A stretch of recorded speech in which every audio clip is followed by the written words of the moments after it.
She's a 17-year-old, lovely girl with severe autism and cerebral palsy.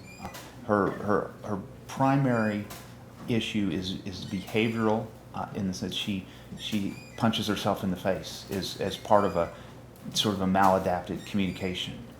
If we allowed her to continue to punch her head and face and ears, she can punch herself up maybe up to 3,000 times in one day.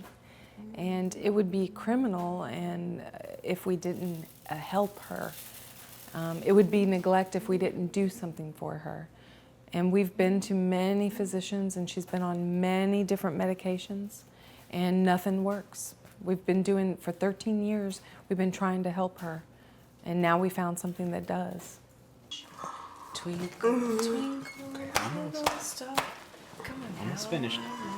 So we use it for rescue purposes. That is when she's having these self-abusive meltdowns, and we do a vapor treatment. We blow up a cannabis vapor into a balloon and give a nebulizer treatment, and it takes 3 to 5 minutes, and then she's just kind of back to her normal. What you see here is very similar, where she's doing her activities that she likes to do. She's eating. Sometimes she's joyful. She'll run around, like you see her getting off the bus, where she will, kind of high step it inside. And we'll see that same kind of activities where she's just happy.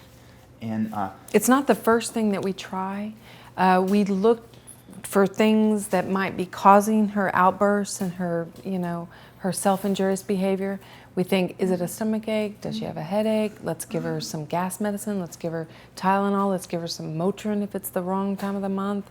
And then when we cannot figure it out, it's the last resort, but it's very effective.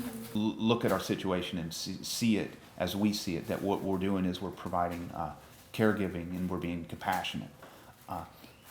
And then as a side effect of that, for them to move, lawmakers who would otherwise not move, to make changes to the law so that what we're doing is not illegal.